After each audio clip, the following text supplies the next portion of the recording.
জীবনের মূল কষ্ট মায়ের প্রসব বেদনায়,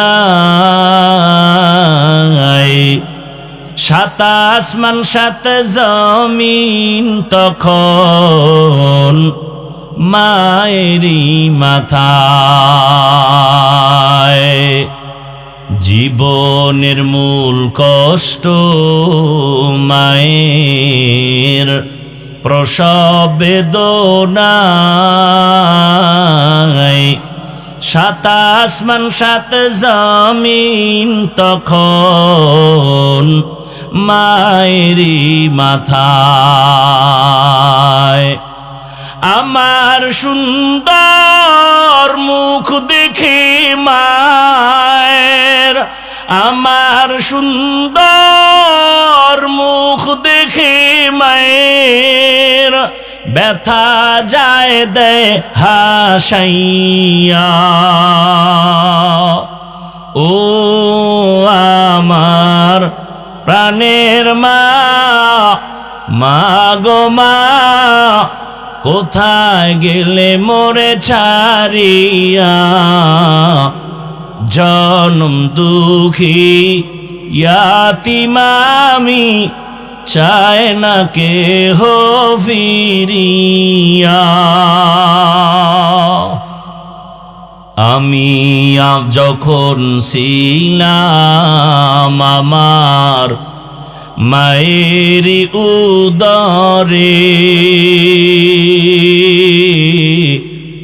চলাফেরা করলেন যে মায় কত কষ্ট করে। আমি যখন ছিলাম আমার মায়ের উদরে, চলাফেরা করলেন যে মায় কত কষ্ট করে।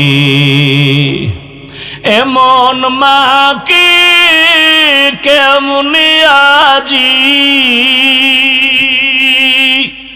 এমন মাকে কেমনে আজি যাব আমি ভুলিয়া। ও আমার প্রাণের মা, মা গো মা, কোথায় গেলে মোরে ছাড়িয়া? জনম দুঃখী ইয়াতীম আমি, চায় না কেহ ফিরিয়া। মাগো আমি ইয়াতীম বলে সবাই দেয় তাড়াইয়া, দুঃখের সাথে দিন কাটাই মা পেটে ক্ষুধা নিয়া। মাগো আমি ইয়াতীম বলে সবাই দেয় তাড়াইয়া, দুঃখের সাথে দিন কাটাই মা পেটে ক্ষুধা নিয়া। ঘুমের মাঝে মাকে দেখে, ঘুমের মাঝে মাকে দেখে কেন্দে দেই বুক ভাসাইয়া। ও আমার প্রাণের মা, মা গো মা, কোথায় গেলে মোরে ছাড়িয়া? জনম দুঃখী ইয়াতীম আমি, চায় না কেহ ফিরিয়া। খেদমতে মা दर पे दर कुन सुबह शाम ताके बाशी दर्द आलम नेक नाम। সাহায্য ছাড়া চলার কোনো রাস্তা খোলা নাই। আল্লাহ আমাদের দুর্বল করে বানাইছেন। আমরা মানুষ একটা মশার কাছে দুর্বল, পিপিলিকার কাছেও দুর্বল। এমনকি আমি প্রায় সময় বলি, মানুষের হাতে বানানো পাতলা 2 টাকা দামের একটা বেলেটের কাছেও আমরা দুর্বল। এক কথায় জবাব, আমাদের মতো দুর্বল কোনো প্রাণী এই জমিনে তালাশ করে পাবেন না। আমরা খানার বেলায় দুর্বল, হাঁটার বেলায় দুর্বল, ঘুমের বেলায় দুর্বল, মেধার বেলায় বড় দুর্বল। গর্ব সুরত आदमी इंसाबुदे अहमद बु जहलो हम एक साबुदे आदमीरा आदमीयत लाज़िमस औदरा गर्बुना बशुद ही जमास। 13 বছর বয়ান শুনছে, কপালে কালেমা নাই। যেই নবীকে একবার দেখবে জাহান্নামের আগুন হারাম, ওই নবীকে দেখার জন্য দুনিয়ার সব মখলুকাত আশিক হয়ে আছে। গর্তের পিপিলিকাও চায় এক নজর রহমতের নবীরে দেখবে। গর্তের সাপ ও অনেক দিন পর্যন্ত অপেক্ষায় আছে, রহমতের নবী আসবেন আর এক নজর দেখবেন। কেমন মায়ার নবী, রহমতের নবী আমার, যেই রহমতের নবী রাস্তা দিয়া হাঁটার সময় দুপার্শ্বের গাছ নত হয়ে সালাম জানায়। কেমন মায়ার নবী আমার।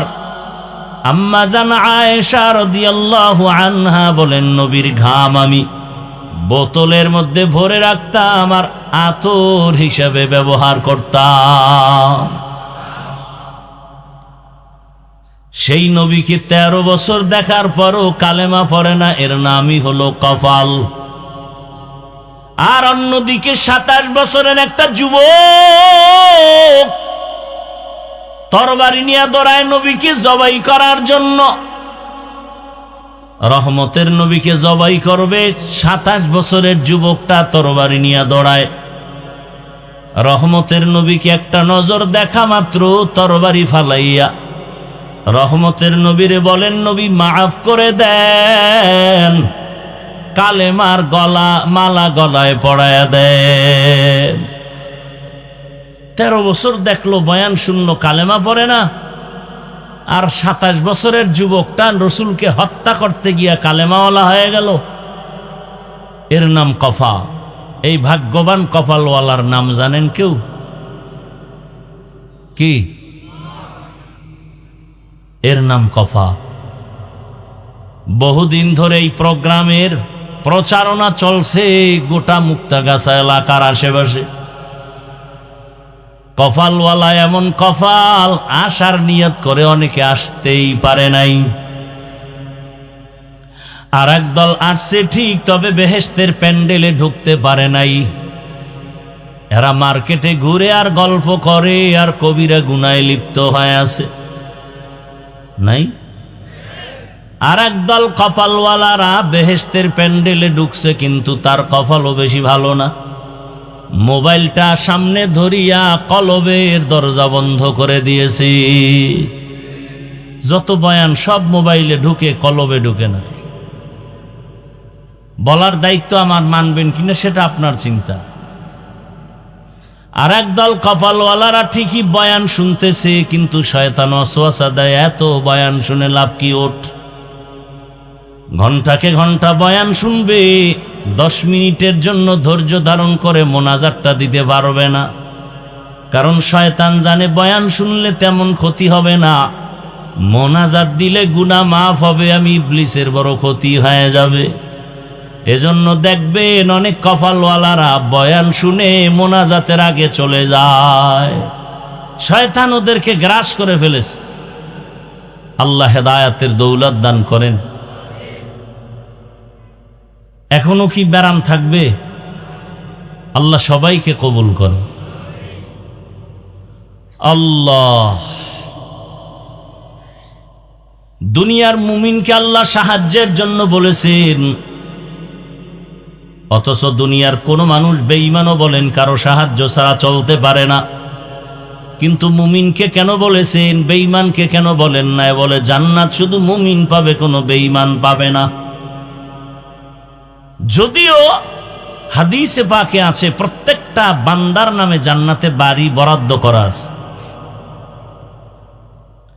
এবার আল্লাহ মুমিনকে জান্নাত দিতে চান, ওই জান্নাতটা তুমি দুনিয়াতেই অর্জন করো, বিনা হিসাবে দিয়ে দিব। তবে সাহায্য ছাড়া তুমি দুনিয়াতে চলতে পারবা না। কেন পারবো না?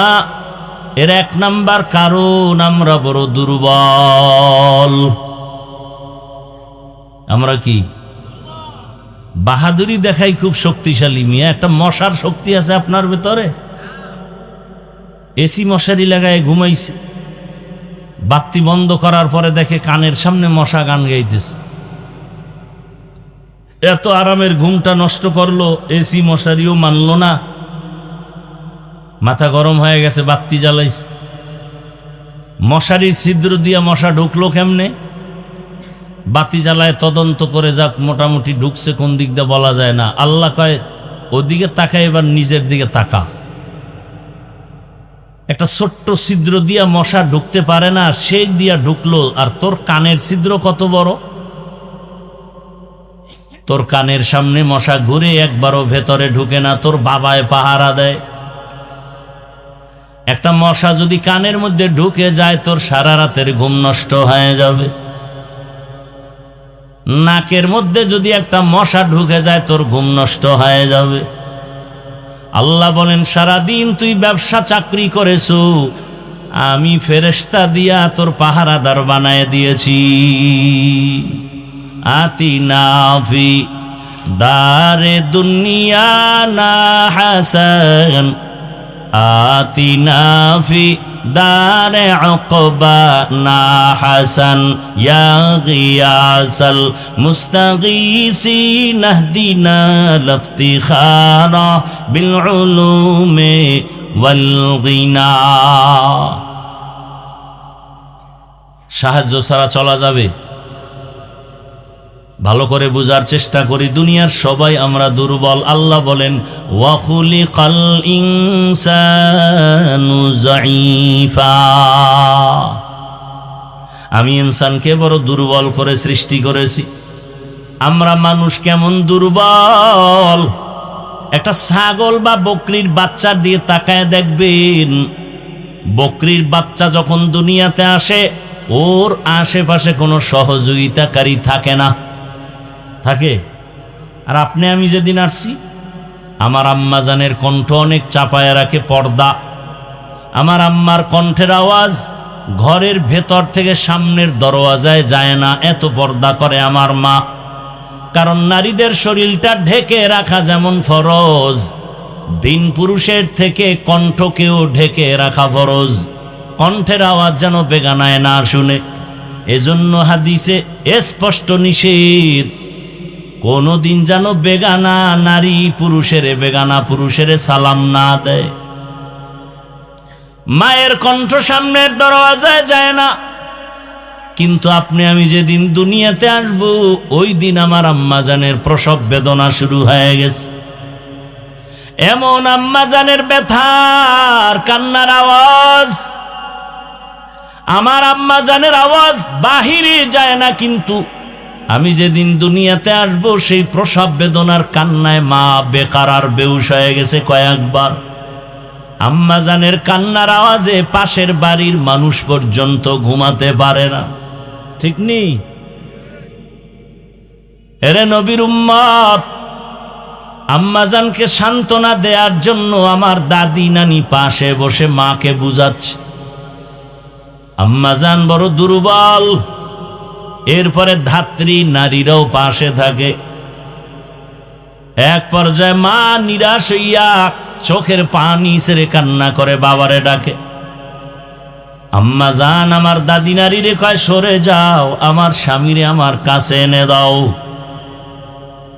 বাবা কাছে আসার পরে মা বাবার হাতটা ধরে কান্না করে, স্বামী আমার, বাবার ঘরে 16-18 বছর কষ্ট করে কাটাইছি, আজ তোমার ঘরে বাবায় দিয়েছে, মন ভরে খেদমত করতে পারি না, দয়া করে মাফ করো, আমার উপরে কোনো দাবি রাখবা না।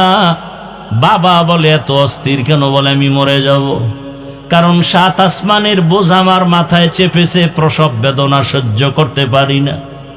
কত নারীর খবর শুনছি, বাচ্চা হওয়ার সময় দুনিয়া থেকে বিদায় নিয়ে গেছে। ও স্বামী, আমার জন্য দোয়া করিও, আল্লাহ যেন আমাকে দয়া করে মাফ করে দে। খেদমতের ত্রুটি যদি হয়, দয়া করে ক্ষমার দৃষ্টিতে দেখিও। বাবা আমার মায়ের হাত ধরে বুঝায়, ধৈর্য ধারণ করো, আল্লাহ হেফাজত করবেন। বাবা দৌড়ায় গিয়া ওযু বানাইয়া সেজদায় পড়ে কান্না করে, হে মালিক, তুমি আমার স্ত্রীকে ধৈর্য ধারণের সাথে সুস্থ করে দাও, আমার বাচ্চাটাকেও তুমি সুস্থতার সাথে দুনিয়াতে পাঠাও। জীবনের মূল কষ্ট মায়ের, প্রসব বেদনায় 7 আসমান 7 জমিন তখন মায়েরই মাথায়। জীবনের মূল কষ্ট মায়ের, প্রসব বেদনায় 7 আসমান 7 জমিন তখন মায়েরই মাথায়। আমার সুন্দর মুখ দেখে মায়ের, আমার সুন্দর মুখ দেখে মায়ের ব্যথা যায় দেয় হাসাইয়া। ও আমার প্রাণের মা, মা গো মা, কোথায় গেলে মোরে ছাড়িয়া? জনম দুঃখী ইয়াতিম আমি, চায় না কেহ ফিরিয়া।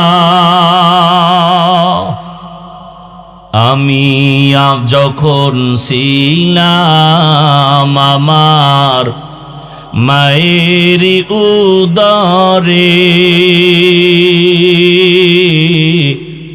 চলাফেরা করলেন যে মায়, কত কষ্ট করে। আমি যখন ছিলাম মাগো আমি ইয়াতীম বলে সবাই দেয় তাড়াইয়া, দুঃখের সাথে দিন কাটাই মা, পেটে ক্ষুধা নিয়া। মাগো আমি ইয়াতীম বলে সবাই দেয় তাড়াইয়া, দুঃখের সাথে দিন কাটাই মা, পেটে ক্ষুধা নিয়া। ঘুমের মাঝে মাকে দেখে, ঘুমের মাঝে মাকে দেখে, কেন্দে দেই বুক ভাসাইয়া। ও আমার প্রাণের মা, মা গো মা, কোথায় গেলে মোরে ছাড়িয়া? জনম দুঃখী ইয়াতিমামি চায় না কে হো ফিরিয়া, খেদমতে মা দর পে দর কুন সুবহ শাম, তাকে বাসি দর্দ আলম নেক নাম। সাহায্য ছাড়া চলার কোনো রাস্তা খোলা নাই। আল্লাহ আমাদের দুর্বল করে বানাইছেন। আমরা মানুষ একটা মশার কাছে দুর্বল, পিপিলিকার কাছেও দুর্বল। এমনকি আমি প্রায় সময় বলি, মানুষের হাতে বানানো পাতলা 2 টাকা দামের একটা ব্লেটের কাছে আমরা দুর্বল। এক কথায় জবাব, আমাদের মতো দুর্বল কোনো প্রাণী এই জমিনে তালাশ করে পাবেন না। আমরা খানার বেলায় দুর্বল, হাঁটার বেলায় দুর্বল, ঘুমের বেলায় দুর্বল, মেধার বেলায় বড় দুর্বল। একটা একটা বুঝাইতে গেলে অনেক সময় চলে যাবে। বড় বড় সমুদ্রের মধ্যে নীল তিমি আছে। এক একটা নীল তিমির প্রতিদিনের খানার তালিকা 1000 কেজি চিংড়ি মাছ খায় এক একটা নীল তিমি। কে খাওয়ায়? আরো জোরে বলেন। এক একটা নীল তিমির প্রতিদিনের খাদ্য 1000 কেজি চিংড়ি মাছ। কোহে কাফ একটা পর্বতের ভেতরে একটা প্রাণী বসবাস করে, সিমর্গ নাম। প্রতিদিন ওই সিমর্গের খানার তালিকা 40টা মোটা তাজা হাতি। কে খাওয়ায়? পিপিলিকার খানা কে দেয় বলেন? জঙ্গলের প্রাণীর খানা কে দেন? নদীর মাছের খানা কে দেন? সকালবেলা একটা পাখি বাসার থেকে ডানা মেলে বের হয়ে গেল, সারাদিন খোলা আসমানে ডানা মেলে মেলে ঘুরতেছে ঘুরতেছে ঘুরতেছে। সন্ধ্যাবেলা পাখিটা নিজের পেট ভরে বাচ্চার খানা নিয়ে বাসায় হাজির হয়ে গেল। এই পাখির খানা কে দিলেন? আরো আশ্চর্যের কথা শুনবেন, মনটা ভেঙে দিয়েন না, অনেক কষ্ট হইতেছে। আমি শারীরিকভাবে খুব ঠান্ডা লাগছে, কষ্ট হইতেছে, তারপরও বলতেছি আপনাদের আগ্রহের উপরে। মনটা খারাপ করে দিয়েন না, মোনাজাতটা দিয়েই ফেলাম, কিন্তু শুধু হাত উঠাবো, শেষের জন্য বিদায়। আর সামনে দেখা হবে কিনা জানেন, খালি বলবো আল্লাহুম্মা আমিন, শেষ।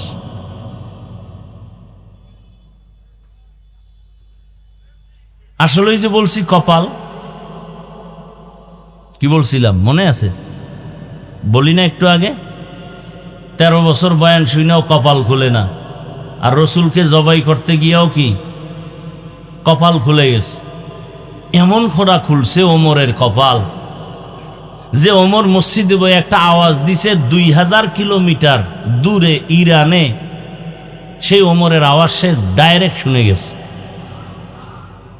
এমন কপাল খুলছে ওমরের, যে রাস্তা দিয়ে এখন ওমর চলে, ওই রাস্তায় শয়তান আসে না।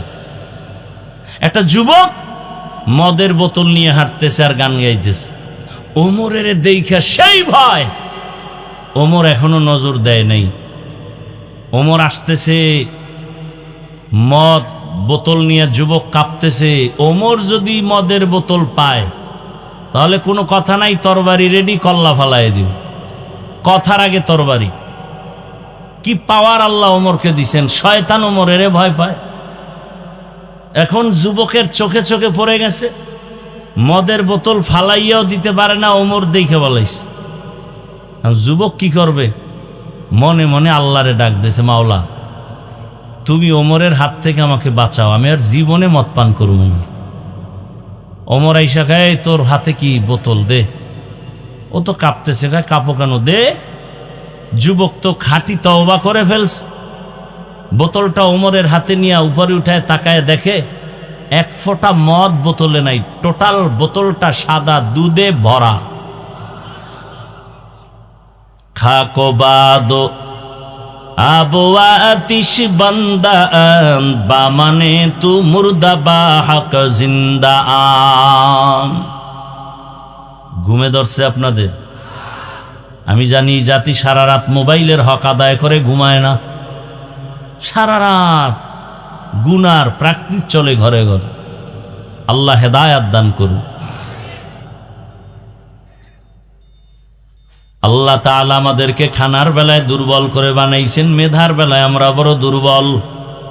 দেখেন, আমি বয়ান করি ঠিকই, কিন্তু যদি আমাকে কোনো মাসআলার ফতোয়া জিজ্ঞাসা করেন, বলবা আমি পারবো না, মুফতি সাহেবের কাছে যাও। ঠিক নি? মুফতি সাহেব ফতোয়া দিব, এই কাম আমার না। তাহলে আমি যত মেধা সম্পন্ন হই না কেন, মুফতি সাহেবের কাছে আমি দুর্বল আছি না নাই? এমবিবিএস ডাক্তারের সার্টিফিকেট নিয়ে সবাই বসছে, এক একজন এক এক সাইড। মেডিসিনের ডাক্তারের কাছে গিয়া যদি কোন স্যার আমার কানের মধ্যে সমস্যা, কয় নাক কান গলার কাছে যা। আমি পারুম না। নাক কান গলাওয়ালা ভাই, তুমি আমার পেটের লিভারের চিকিৎসা দাও, বলে আমি পারবো না, এই বিষয় বিশেষজ্ঞ আর একজন। দুনিয়াতে আমরা মেধার বেলায় দুর্বল, খানার বেলায় দুর্বল। অর্থাৎ দুনিয়াতে যত দুর্বলতা আছে সব আমার মধ্যে আছে। আল্লাহ তাআলা বলেন, তোমারে দুর্বল করে বানাইছি আমি। এরপরে তুমি জান্নাতের পথে যদি আগাইতে চাও, ওই দুর্বলতা নিয়ে আগাইবা তো পারবা না, কারণ তোমার পেছনে আবার 3 দল শয়তান আছে, তোমার পেছনে টানে জান্নাতে যাইতে দিবে না। একদল মানুষ শয়তান, আর একদল জিন শয়তান, আর একটা হলো নফস শয়তান, যেটা বডির মধ্যে কাজ করে। এই 3 শয়তান আমাকে ধোঁকা দেয়, ওদিকে আমি নিজেই সৃষ্টিগতভাবে দুর্বল। আবার যেই দুনিয়াতে আমি চলে জান্নাতের পথে আগাবো, সেই দুনিয়ার পরিবেশটাও বড় খারাপ, দুনিয়ার পরিবেশটাও বড় দুর্বল। ডানে গুনাহ, বামে গুনাহ, সামনে গুনাহ।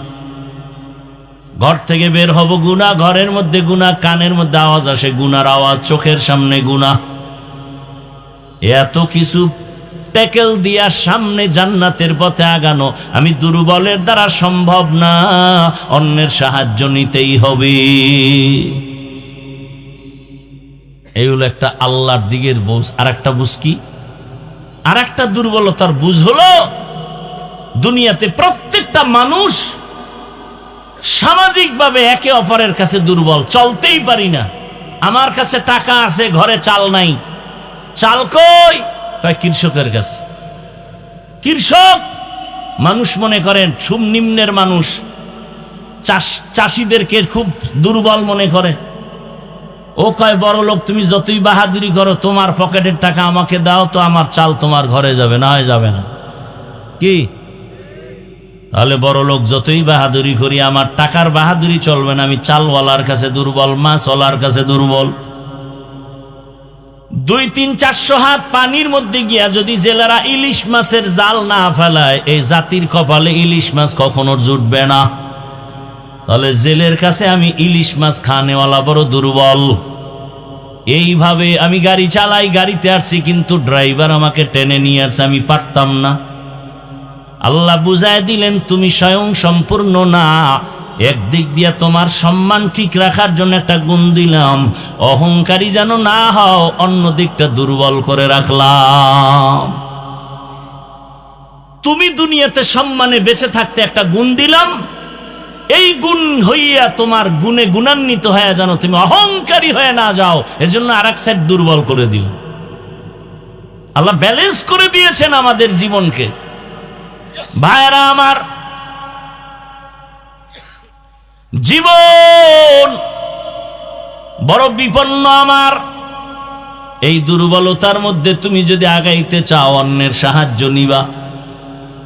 এতক্ষণ আলোচনার দ্বারা বুঝাইতে চাইছি আমরা কারো সাহায্য ছাড়া চলতে পারবো না, এটা বুঝাইতে চাইছি। এতক্ষণ আলোচনায় কি বুঝতে পারলেন যে সাহায্য লাগবে? কি লাগবে না লাগবে না? দুনিয়ার লাইনেও লাগবে, আখেরাতের লাইনেও লাগবে। একজন ভালো ডাক্তার হতে হলে লেখাপড়া শুধু সার্টিফিকেট যথেষ্ট হবে না, বড় এক অভিজ্ঞ ডাক্তারের কাছে গিয়ে প্র্যাকটিক্যাল ট্রেনিং নিতে হবে। দুনিয়ার লাইনেও দুর্বল, আখেরাতের লাইনেও দুর্বল। এখন অন্যের সাহায্য ছাড়া চলা যাবে না। অন্যের সাহায্য কার থেকে নিব? যার মধ্যে 3টা দুর্বলতা নাই, তার থেকে সাহায্য চাইলেই পাওয়া যাবে। 1 নাম্বার, যার মধ্যে কোনো পিছুটান নাই। দ্বিতীয় দুর্বলতা, যার কোনো অভাব নাই। তৃতীয় দুর্বলতা, যার কোনো স্বার্থ নাই। এই তিনটা দুর্বলতা যার মধ্যে নাই, তার থেকে তুমি চাইলেই পাওয়া যাবে। এবার দুনিয়া তালাশ করে দেখলাম, পিছনে টান নাই এমন কোনো মানুষ নাই। প্রত্যেকটা মানুষের পেছনে টান, মা টানে, বাবা টানে, সন্তান, স্ত্রী, পরিবার। পিছনে টান নাই এমন কোনো মানুষ নাই। দুই, অভাব। দুনিয়াতে অভাব ছাড়া কোনো মানুষ নাই। বলে কেমন? যে যত বড় টাকাওয়ালা তার অভাব তত বেশি। গরিবের অভাব 100 টাকায় সমাধান হয়, বড় লোকের অভাব 1,00,000 টাকায় সমাধান হয় না। দুনিয়ার সবাই অভাবী, এ কারণে গরিবের দেয় না, বরং বড় লোকেরা গরিবেরটা জুলুম করে অনেকে খায়। অভাবী না থাকলে গরিবের বেতন মারে, অভাবী যদি না থাকে তো শ্রমিকের টাইম মতো বেতন দেয় না। আন্দোলন করে কেন? বেতন নেওয়ার জন্য। তাহলে আমরা বুঝলাম অভাব ছাড়া দুনিয়াতে কোনো মানুষ নাই, পেছনে টান ছাড়া কোনো মানুষ নাই। 3 নাম্বার দুর্বলতা, স্বার্থ। দুনিয়াতে তালাশ করে দেখেন, স্বার্থ ছাড়া কোনো মানুষ আসেনি। আমি খুঁজে দেখলাম 2 জন পেয়েছিলাম যার কোনো স্বার্থ নাই, মা আর বাবা। কিন্তু সোনার বাংলায় তাকায় দেখলাম স্বার্থের টানে কত মা কত বাবা তার সন্তানকে জবাই পর্যন্ত করেছে এই দেশের মধ্যে। কথা ঠিক নেই? আদালতে গিয়া মামলা করে মা বাবা সন্তানের বিরুদ্ধে। কত মা বাবা আপন সন্তানটাকে অন্যের কাছে বিক্রি পর্যন্ত করেছে, সেই ঘটনাও এদেশে হয়েছে। ফাইনাল বুঝে গেলাম এই দুনিয়ায় স্বার্থ ছাড়া কোনো মানুষ নাই। তাহলে দুনিয়াতে সবাই পিছে টানওয়ালা, দুনিয়ায় সবাই অভাবী, দুনিয়ার সবাই স্বার্থপর। অতএব দুনিয়ার এই গুণে গুণান্বিতদের কাছে সাহায্য চাইলে পাওয়া যাবে না। এই 3টা দুর্বলতা নাই, তার কাছে সাহায্য চাইতে হবে। হিসাব মিলাইয়া দেখলাম এই 3টা দুর্বলতা নাই একজন, আর তিনি হলেন আমার আল্লাহ। এবার বলেন, আমার আল্লাহর পিছনে টান আসেনি? আল্লাহর ছেলে মেয়ে আছে? লাম ইয়ালিদ লাম ইউলাদ উলাইকাস আলিদু মাউলুদেরা উ খালেকাস। আল্লাহ বলেন আমি একা, আমার কোনো পেছনে টান নাই। 2 নম্বরে আমার আল্লাহর কোনো অভাব নাই। আছে অভাব? ইয়া আইয়ুহান নাস আনতুমুল ফুকারাউ ইলাল্লাহ ওয়াল্লাহু হুয়াল গানিয়্যুল হামিদ।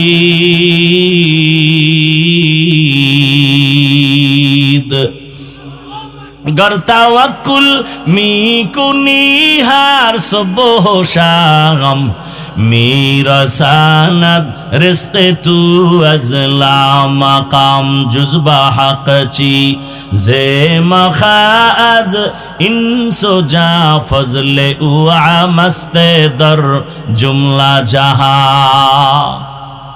ময়মনসিংহ এলাকায় বিশেষ করে মুক্তাগাছা থানায় আমার জানা মতে কোনো গ্রাম বাদ আছে কিনা যে আমি বয়ান করি নাই। সপ্তাহে সপ্তাহ মুক্তাগাছা ঘুমাইতাম আর প্রতিদিন 1-2টা বয়ান করতাম। তখন আমি ছাত্র। এরপরে আস্তে আস্তে ব্যস্ততাও বেড়ে গেল, আসি না। এই সমস্ত অঞ্চলগুলোতে আসলে মনের আবেগ নিয়ে আসি, কিন্তু মানুষের মন বোঝা বড় কঠিন। এই জন্য চেষ্টা করি না আসার জন্য। কারণ এখন মন কিভাবে রক্ষা করব সেই মেডিসিন আমার জানা নাই। কি বয়ান দিলে এরা বসে থাকবে, কি বয়ান দিলে এগো তৃপ্তি হবে, এই মেডিসিন তো আমার জানা নেই। বাট আমাকে যদি বলে দেওয়া হয় যে এই লাইনে আপনি কথা বলেন, তখন কিছুটা অনুভব হবে, বুঝতে পারবো যে এই লাইনে বয়ান লাগবে। হ্যাঁ, জীবনটা বড় কষ্টের তো বাবা। লেখাপড়া করছি বড় কষ্ট করে, আর এই স্টেজে উঠছি বহু আল্লাহওয়ালার থাপ্পড় খেয়ে, লাথি খেয়ে। তারা কেমন ছিলেন জানেন? বয়ান যখন তারা করতেন, মাঠের মধ্যে গলা কাটা মুরগির মতো মানুষ লাফাইতো আর চিল্লাইতো। আল্লাহর কসম করে বলতেছি, আমরা তাদের লাত্তি খাইয়ে এখানে আসছি। বয়ানের টাইমে কেউ পান খাবে, স্টান উঠায় তার মাথায় বাড়ি মারত। এরকম আল্লাহর ওলিদের লাত্তি খেয়ে থাপ্পড় খেয়ে এখানে আসছি। এজন্য কোরআনের বয়ান চলবে আর আপনি চা পান করবেন আর পান খাবেন, এটা বরদাস্ত করতে পারি না। লড়াচড়া করবেন না, সে বয়ান তো করি না যে জিকিরে লাগায় আমি একটু চা খাবো, আমিও তো খাই না। বয়ান চলতেছে, ধারাবাহিক চলতেছে, একটা মানুষ চোখ ডানবাম করার সুযোগ নাই। এজন্য একজন আল্লাহর বড় বুজুর্গ বলছেন, বয়ান ওয়াজ হওয়ার জন্য দুই পুঁজি লাগে, নাইলে ওয়াজ হয় না, শুধু আওয়াজ হয়, আওয়াজ। এক পুঁজি আল্লাহর রহমত, আর এক পুঁজি উপস্থিত শ্রোতাদের একনিষ্ঠ আকর্ষণ আর দিলের মোহাব্বত। এই দুই জিনিস থাকলে ওয়াজ হয়। আর সেই ওয়াজে কলবের মধ্যে গিয়া আসর করে, বাড়ি মারে, আর চোখ থেকে পানি আসে।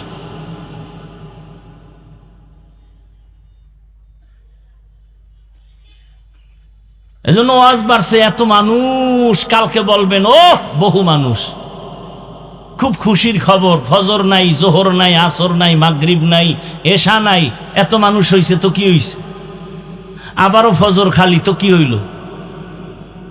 এই চাপাবাজিতে কি হবে? এই প্রশংসায় কি হবে? এখান থেকে বের হয়ে রাস্তায় বেরি, ওয়াজে আসছে, বেলুন কিনছে, বেলুন, প্লাস্টিকের মাছ, এডি লয়ে যাব বাড়ি। বউ জিগাইলে বলবে মোনাজাতে বেলুন কবুল হয়ে গেছে। এরা আসছে ওয়াজ শুনতে, আর ওয়াজের নামে মার্কেটে ঘুরে নারী পুরুষ যুবক যুবতী অবাধে ঘুরতেছে, হাসি তামসা করতেছে, খাইতেছে। কি হবে বলেন? এখানে বেহেশতের বাগান, মার্কেট ওখানে জাহান্নামের টুকরা। পরীক্ষা চলতেছে, কই ঢুকতেছ হিসাব মিলা। আজরাইল কিন্তু ধাক্কা দিলে ঘুমের মধ্যে তুই নাই। কি জিন্দেগি মে বন্দেগি তু করনা হে, জিন্দেগি বে বন্দেগি শর্মিন্দা হে, জিন্দেগি বে বন্দেগি শর্মিন্দা হে। খারাপ লাগতেছে আপনাদের যুবক বাবারা? আল্লাহ সবাইকে কবুল করেন, হেদায়েতের নূর আল্লাহ আমাদেরকে দান করে। আল্লাহ পাকে মাহফিল হেদায়েতের জন্য কবুল করে। সাহায্য ছাড়া চলার উপায় কার থেকে নিব? যার তিনটা দুর্বলতা নাই। তিন দুর্বলতা নাই কার? জোরে বলেন। আল্লাহ তাআলা বলেন, ইয়া আইয়ুহান নাস, দুনিয়ার মানুষ, আনতুমুল ফুকারাউ ইলাল্লাহ, তোমরা সব আল্লাহর কাছে ফকির। একমাত্র প্রশংসিত ধনী আমার আল্লাহ। আল্লাহর মতো ধনী আর কেউ আছে? দুনিয়ার ধনীরা দেয় কিন্তু খোটা দেয়, মনের মতো দেয় না। আর আমার আল্লাহ এত পরিমাণ দেন, বান্দার চাহিদার বেশি, খোটাও দেন না। আল্লাহ তাআলা বলেন, সাহায্য সারা চলার উপায় নাই, তবে তিন জিনিসের দুর্বলতা যার মধ্যে নাই তার থেকে সাহায্য নাও। এবার সাহায্য তো আল্লাহর থেকে নিব, কার থেকে? জোরে বলেন। আচ্ছা বলেন তো, নবীজির সাহায্যের প্রয়োজন হলে কার কাছে চাইতেন? তা আপনার আমার আল্লাহর কাছে চাইতে সমস্যা কোথায়? নবী হাদিসে বলেন, একটা জুতার ফিতাও যদি ছিঁড়ে যায় আল্লাহর কাছে বলো, কারণ আমার আল্লাহর কাছে মানুষের মতো দয়ার কোনো প্রাণী নাই। আল্লাহ সব সময় তাকায় থাকেন বান্দা কখন আল্লাহকে ডাকবে আর বলবে, ইয়া এলাহি তু মেরা মাবুদ হ্যায়, ইয়া এলাহি তু মেরা মাশুক হ্যায়, ইয়া এলাহি মুঝসে মুঝকো দূর কর, তাকে দেখো মুঝ মে তুঝকো এক নজর। আল্লাহর নবী বলেন, ইজা সাআলতা ফাসআলিল্লাহ, যখন তুমি সুয়াল করবা আল্লাহর কাছে সুয়াল করো। ওয়া ইজাস্তাআনতা ফাস্তাইন বিল্লাহ, যখন সাহায্য চাইবা তুমি আল্লাহর কাছে চাও। আল্লাহর কাছে চাইতে দেরি, বান্দা পাইতে মোটেও দেরি হবে না। কিন্তু আমরা আল্লাহর কাছে অনেকে চাই, অনেকে বলে চাইও পাই না, এজন্য চাই না। আল্লাহ বলেন চাওয়ারও সিস্টেম আছে, দুই জিনিসের মাধ্যমে আমার কাছে চাও। এক নম্বরে ধৈর্য, দুই নম্বরে হলো নামাজ। আমাদের ধৈর্যও নাই, নামাজও নেই। যেই নামাজ আমরা পড়ি ওই নামাজ কি নামাজ? কারণ নামাজও পরে মিথ্যাও বলি, নামাজ পড়ি, সুদ খাই, নামাজ পড়ি, ঘুষ খাই, নামাজ পড়ি, জুলুম করি। এরকম নামাজ এ দেশে নাই। এই নামাজ তো জান্নাতের নামাজ নয়। নামাজ কেমন নামাজ? আল্লাহ নিজেই বলে নামাজ কেমন জানো? আরাআইতাল্লাযী ইউকাযযিবু বিদ্দীন ফাযালিকাল্লাযী ইয়াদউল ইয়াতীম ওয়া লা ইয়াহুদ্দু আলা তুআমিল মিসকিন। এরপরে আয়াত কি? ফাওয়াইলুল লিল মুসাল্লিন। ওয়াইল নামক জাহান্নাম নামাজি মুসল্লির জন্য। ওয়াইল নামক জাহান্নাম নামাজি মুসল্লির জন্য। কোন ওয়াইল নামক জাহান্নাম? কোন নামাজি নামাজও পড়ে গুনাহও করে। আর যেই নামাজি নামাজ পড়বে গুনাহ করবে না, তার জন্য বিনা হিসাবে জান্নাত। এরে নবীর আশিক, আল্লাহর থেকে নামাজ আর সবরের মাধ্যমে সাহায্য চাও, আল্লাহ দরজা খুলে দিবেন। এরে নবীর উম্মতের দল, এই ধৈর্যের মাধ্যমে তুমি সাহায্য প্রার্থনা করো। ধৈর্য তিন প্রকার: ইবাদতের বেলায় ধৈর্য, মুসিবতের বেলায় ধৈর্য, গুনাহের বেলায় ধৈর্য। স্বামী আর স্ত্রী কথা বলতেছে, হঠাৎ করে একদিন স্ত্রী স্বামীকে বলে তুমি আমারে কেমন মোহাব্বত করো, বলে জীবন থেকেও বেশি। বলে তার নমুনা কি? বলে তুমি যা চাইবা তাই দিব, তুমি আমার জীবন, তুমি আমার মরণ। স্ত্রী একজন দিনদারি নারী, আল্লাহ ভোলা নারী, ডাক দিয়ে কই হে স্বামী, ভালো করে বলো আমি যা চাইবো তাই দিবা? বলে হ্যাঁ। এবার স্ত্রী পরীক্ষামূলক বলে ও স্বামী আমার, আমি যদি চাইলেই দাও, দেরি না করো তো আমারে 3 তালাক দিয়া দাও। কয় তালাক? স্বামী খুশি? স্বামী বলে এটা তো দেওয়ার জন্য বলি না, বলে ওয়াদা করছো যা চাইবো তাই দিবা, দাও, তালাক দাও। দুইজনের ভেতরে মৃদু তর্ক শুরু হয়ে গেল। সমাধানের জন্য জামানার নবীর দরবারে রওনা। রাস্তার মাঝে যাইয়া হঠাৎ স্বামী বেচারা রাস্তায় পড়ে গিয়া পা ভেঙ্গে গেছে। নুজহাতুল মাজালিসের মধ্যে ধৈর্যের বয়ানে ঘটনা আছে। ওই আল্লাহর বান্দা যখনই পা ভেঙ্গে চিৎকার শুরু করে, আল্লাহ তুমি আমারে মুসিবত থেকে বাঁচাও। স্ত্রী হাতটা ধইরা বলে নবীর দরবারে যাব না, বাড়ি লও। বাড়িতে যাইয়া স্ত্রী ডাক দিয়া কয় স্বামী, আমি যে তালাক চাইছিলাম সে কথা উড্ড করে নিলাম, তালাক লাগবে না। স্বামী বলে বিবি চাইলা কেন, আবার চাওয়ার পরে ফিরাইয়া নিলা কেন? এবার বিবি ডাক দিয়া কয় স্বামী আমার, তুমি কি রাসূলের হাদিস শুনো নাই? রহমতের নবী বলছেন মাইয়ুরিদিল্লাহু বিহি খাইরান ইউসিব মিন। আল্লাহ যারে বেশি আদর করে, মোহাব্বত করে, তারে মুসিবতের পরীক্ষা নেয়। আমি আমার বাবার ঘর মায়া ছাড়িয়া তোমার সংসারে আসছি খেদমত করার জন্য। এত বছর তোমার সংসার করলাম, একটা দিন কোনো মুসিবত দেখলাম না, কোনো কান্না নাই, হা হুতাশ নাই।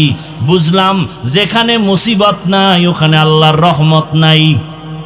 এজন্য কইছি ঘরে থাকবো না, যেখানে রহমত নাই ওখানে আমিও নাই।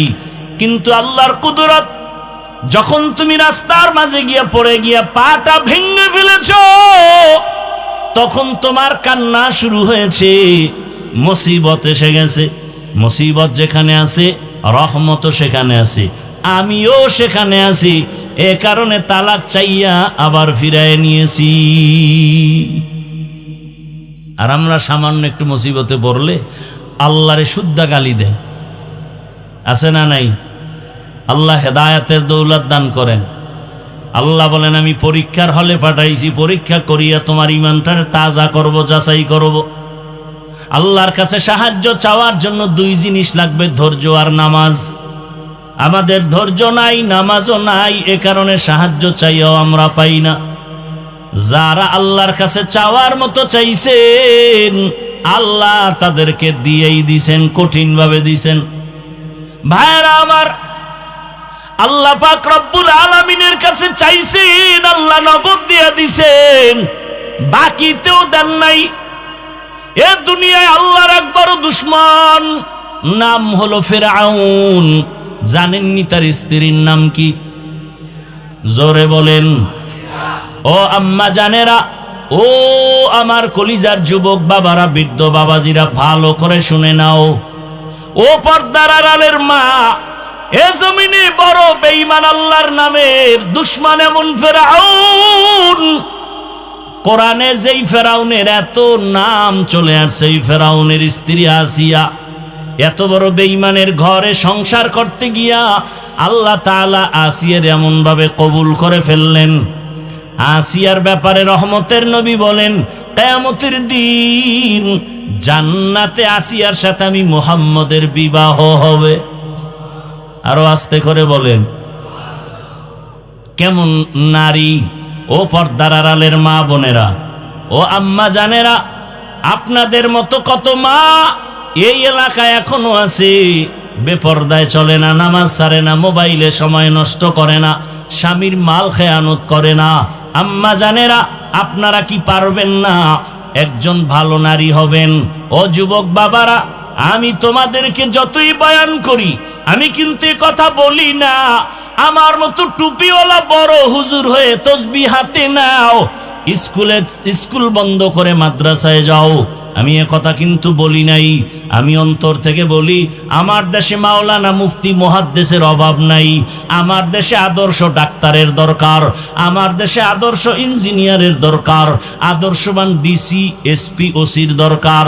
আজ আমার দেশের প্রত্যেকটা থানা জেলার ওসি ডিসি এসপি যদি 5 বেলার নামাজি হতো, কোরআনের বয়ান চলতো, কোন সুদখোরের থেকে অনুমতি নেওয়ার প্রয়োজন হতো না। অতএব তুমি ডাক্তার হও, দোয়া করি, ইঞ্জিনিয়ার হও, প্রফেসর হও, কিন্তু আল্লাহর মোহাব্বত নিয়ে নবীর আদর্শের মালা গলায় লাগাও। তোমার মতো যুবক তোমাদের চোখের সামনে কি নাই? স্কুলে পড়ে, কলেজে পড়ে, নামাজও পড়ে নাই? বলো তুমি কেন পারবা না রে বাবা? তোমার মতো কত যুবক র্যাব, আর্মি, পুলিশ, বিডিআর এর চাকরি করে, নামাজ ছাড়ে না। তোমার বিবেকটাকে জিজ্ঞাসা করো, তুমি কেন পারবা না? তোমার মতো যুবক তাকায় দেখো, আজকে রাস্তায় গাড়ি চালায়, নামাজ পড়ে, তুমি বিবেকটাকে জিজ্ঞাসা করো, তুমি কেন পারবা না? তোমার মতো জেনারেল লাইনের সন্তান কৃষি কাজ করে, নামাজ পড়ে, নদীর মধ্যে মাছ ধরে, নামাজ পড়ে, ব্যবসা করে, নামাজ পড়ে, ডাক্তার, প্রফেসর, ইঞ্জিনিয়ার, নামাজি অভাব নাই। ও আল্লাহর বান্দারা, একটু চিন্তা করো, কয়দিন আর আশা পূরণে গুনার পথে দৌড়াবা? মনের শখ মিটাইয়া, মনের আশা পূরণে কত গুনাহ করেছো। মনে চাইছে পার্কে যাবা, দৌড়ায় গেছো। মনে চাইছে সারা রাত মোবাইল চালাবা, চালাইছো। মনে চাইছে নামাজ পড়বা না, পড়ো নাই। মনে চাইছে তুমি দাড়ি রাখবা না, রাখো নাই। আর কয়দিন, এখনো কি আশা পূরণ হয় নাই? বলো যুবক বাবারা, আর কতদিন পার্কে পার্কে ঘুরলে তোমার আশা পূরণ হবে? বলো আর কতদিন সারা রাত মোবাইল চালাইলে আশা পূরণ হবে? আর কতবার দাড়ি কাটলে আশা পূরণ হবে? বলো আর কতবার নামাজ বাদ দিলে আশা পূরণ হবে? এবং এ কথাটাও বলো, তোমার হায়াতের বাকি আছে আর কতদিন? এমন কোনো দিন নেই যুবকের লাশের খবর নাই। পানির মধ্যে যুবকের লাশ, ঘুমের বিছানায় যুবকের লাশ, গাড়ির নিচে যুবকের লাশ, ওই মহামারী করোনায় যুবকের লাশ, ডেঙ্গুর মধ্যে যুবকের লাশ। মাত্র কয়েক মাস আগের ঘটনা, বিদেশ থাকিয়া টাকা স্বর্ণ নিয়ে আসছে বাড়িতে, আনন্দ বিবির জন্য অলংকার। এয়ারপোর্টে এসে নামলো, স্ত্রী পরিবারের সবাই গাড়ি নিয়ে স্বামীকে আগাইয়া নিতে আসলো। গাড়ির মধ্যে উঠলো, গাড়ি চললো বাড়ির গন্তব্যে। যাইতে যাইতে কত গাড়ির মধ্যে বাচ্চা পরিবারের সাথে বহুদিনের মহব্বতের আকর্ষণীয় আনন্দ চলে। আল্লাহর কুদরতের খেলা, বাড়ি যাওয়ার কাছাকাছি গাড়িটা পানির মধ্যে চলে গেল। কয়েকদিন আগের ঘটনা দেখছো রে বাবা? ওই যুবক চোখের পানি ছেড়ে মিডিয়ার সামনে কান্না করে। মানুষ বিয়ে করে না খাইয়াও বউ পোলা নিয়ে থাকে একটা আনন্দ। আমার কপালে সে আনন্দ নাই। টাকা কামাই করার জন্য বিদেশে গেলাম, আজ আমি টাকা আর অলংকার নিয়ে আসলাম, কিন্তু আমার কপাল কেন এত খারাপ? নিজের হাতে আমার বাচ্চাটা মরে গেল চোখের সামনে, স্ত্রীকেও হারাইলাম।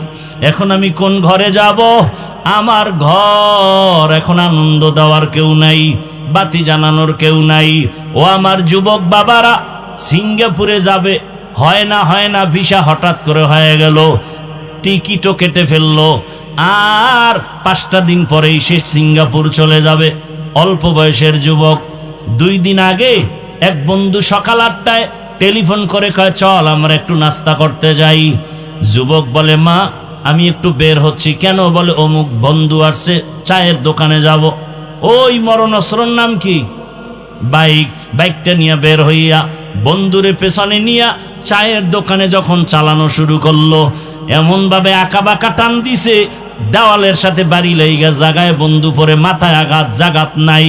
সিঙ্গাপুর মাওলায় নেয় নাই, একেবারে বাড়ির থেকে আসল বাড়ি পর্যন্ত আল্লাহ টান দিয়া নিয়ে গেল।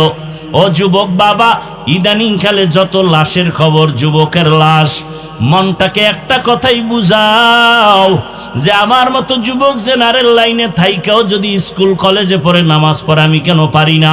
চাকরি করে, ব্যবসা করে, কৃষি কাজ করে, শ্রমিকের কাজ করে, আমি কেন পারি না? এখনো সময় আছে, তওবা করো। ও পর্দার আড়ালের মা, ওই ফেরাউনের স্ত্রী আল্লাহকে এতবার রাজি করে ফেললেন যে নবী নিজে বলে গেছেন, আসিয়ার সাথে আমার বিবাহ হবে জান্নাতের ভেতরে। আসিয়া ফেরাউন একদিন দেখে আসিয়ার জবান থেকে আমার আল্লাহর নাম বের হয়ে গেছে। ফেরাউন কয়, এই আসিয়া, কার নামটা নিলা? বলে, আমার রব। ফেরাউন বলে, মিশরের রব তো আমি, তুমি আবার কারে রব বলো? বলে, তোমারে যিনি বানাইছেন তিনি আমার রব। ফেরাউন বলে, সর্বনাশ, তুমি আমাকে রব মানো না? বলে, না, মানি না। এবার বুঝানো শুরু করলো, একবারের জন্য হলেও তুমি আমাকে রব বলো, আস্তে আওয়াজ দিয়া বলো। আসিয়া কয়, ঈমান আমার আল্লাহর জন্য এনেছি, মরিয়া গেলে যাব। আমার আল্লাহ তো এমন দুর্বল না যে তোমাকে আসতে বললে শুনবেন না। আমার আল্লাহকে আর ফাঁকি দেওয়া যাবে না। ফেরাউন সোজাভাবে যখন পারে নাই, এবার বাঁকা হইয়া খানা বন্ধ, ঘুমের বিছানাও নাই, কষ্ট দিতেও ফেরে না। এক পর্যায়ে ফেরাউন সিদ্ধান্ত নিল, আসিয়াকে শুলিবিদ্ধ করে ফাঁসির মঞ্চে মেরে ফেলা হবে। ঘোষণা হয়ে গেল, আসিয়ার ফাঁসি হবে অমুক দিন।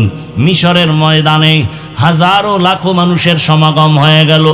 আসিয়াকে হাতে পায়ে রশি লাগাইয়া ফাঁসির মঞ্চে যখন নেওয়া হয়, আসিয়ার চোখে পানি, কান্নার আওয়াজ। হঠাৎ করে তাকাইয়া দেখে জামানার নবী মূসা ওই পথ দিয়া হেঁটে যায়। মূসা নবী তাকাইয়া দেখে আসিয়াকে ফাঁসির মঞ্চে নেয়। আসিয়া ডাক দিয়া কয়, নবী আপনি জানেননি আমি আসিয়ার হালাত কি? বলে, জানি। বলে, আপনি শুনছেন এই ফেরাউন আমাকে এখন শুলিবিদ্ধ করে মেরে ফেলবে? আসিয়া কান্না করে। মূসা নবী বলে, হ্যাঁ শুনছি। নবী আপনি আমার জন্য দোয়া করবেন। আসিয়া কিন্তু এই মূসা নবীকে শিশুবেলা লালন করার কারণে মাওলার কাছে দামি হয়ে গেছে, এজন্য হেদায়েতের দরজাও খুলে গেছে। নবী মূসা, এখন আমি দুনিয়ার থেকে চলে যাব, আপনি তো ফাঁকে ফাঁকে আমার আল্লাহর সাথে কথা বলতে যান, একটু আমাকে বলবেন এই মুহূর্তটা আমার মাওলা আমার উপরে কেমন আছেন? মূসা নবী কয়, রে আসিয়া, আমার আল্লাহ তোমার উপরে এখন খুশি। কোরআনের আয়াত। আসিয়া এবার এই কথা শুই না চোখের পানি সারিয়া আসমানের দিকে একটা তাকায়া মোনাজাত দিছে, ক্বালাত রব্বি ইবনিলি ইনদাকা বাইতান ফিল জান্নাহ। আসিয়া ডাক দিয়া কয়, রে মালিক, এত বড় ক্ষমতাওয়ালা ফেরাউনের ঘরে থাইকা আমারে থাকার জায়গা দেয় নাই, খানাও দেয় নাই রে আল্লাহ, শুধু তোমার মোহাব্বতের কারণে বিদায় বেলা তোমার কাছে একটা দাবি, দুনিয়াতে থাকার মতো একটা ঘর আমি পাই নাই, খানার মতো আরামের খানাও পাই নাই, বিদায় বেলা তোমার কাছে আমার আরজি, তোমার পার্শ্বে জান্নাতে একটা ঘর বানাইয়া দিও, তোমার আমার কাছে একটা জান্নাতে ঘর বানায় দাও, আমি আসিয়া যেন সেখানে আরামে থাকতে পারি। কান্না করে আসিয়া এবার ফাঁসির মঞ্চে যাবে, আবার আকাশে তাকাইছে, আসিয়ার সাথে সাথে কান্না বন্ধ, হাসি দেওয়া শুরু করলো। ফেরাউন বলে, এখন তোমার ফাঁসি হবে, তুমি এখন কান্না বন্ধ করে কেন হাসো? আসিয়া ডাক দিয়া কয়, ফেরাউন তুমি দেখো না, আমি আল্লাহর কাছে এখন চাইছি জান্নাতে একটা ঘর, আমার আল্লাহ অন্তর্চক্ষু খুলে দিয়েছেন, জান্নাতের ঘর এখন আমি নিজের চোখে তাকায় দেখতেছি। লক্ষ লক্ষ ফেরেশতারা আমাকে স্বাগতম দিয়া জান্নাতে নেওয়ার জন্য তারা অপেক্ষা আছে, আমি দেখতেছি। তাড়াতাড়ি আমাকে বিদায় দাও, আমি আমার মালিকের মোলাকাতে চলে যাব। ও পর্দার আড়ালের মা বোনেরা, আপনার স্বামী তো ফেরাউনের মতো খারাপ না। আপনার স্বামী আপনি নামাজ পড়লে অনেক খুশি থাকে, দোয়া করে। অতএব আমি বলবো মা বোনেরা, এখনো সময় আছে, তওবা করেন, আল্লাহর কাছে মনে মনে বলেন, আর নামাজ ছাড়বেন না, বেপরদায় চলবেন না, স্বামীর মাল খেয়ানত করবেন না, নবীর সুন্নাত অনুযায়ী চলবেন, সন্তানটাকে আদর্শওয়ালা বানাবেন। ও যুবক বাবারা, আল্লাহর কাছে মনে মনে তওবা করো। জীবনে তো গুনাহ কম করো নাই, আজকে থেকে তওবা করো। আল্লাহকে বলো, হে আল্লাহ, আর গুনাহ করব না, নামাজ ছাড়বো না, দাড়ি কাটবো না, বেপরদায় চলবো না। মা বাবার দোয়া নিয়া, শিক্ষকের দোয়া নিয়া, ওলামায়ে কেরামের পরামর্শ নিয়ে নবীর আদর্শে চলবো। তওবা করার মতো যদি করতেই পারো, আল্লাহ পাক তওবার দরজা দিয়ে গুনাহ মাফ করে দিবেন। আল্লাহর কাছে মনে মনে খাঁটি ভাবে যদি তওবা করো, আল্লাহকে বলো, হে মালিক, আমাদের তওবা কবুল করে নেন, তওবার উপরে মজবুত হইয়া চলার তৌফিক দান করেন, আমিন। আলহামদুলিল্লাহি রাব্বিল আলামিন, ওয়াসসালাতু ওয়াসসালামু আলা সাইয়্যিদিল আমবিয়াই ওয়াল মুরসালিন ওয়া আলা আলিহি ওয়া আসহাবিহি আজমাইন। ইয়া আরহামার রাহিমিন, ইয়া আরহামার রাহিমিন, ইয়া আরহামার রাহিমিন, রব্বিরহামহুম।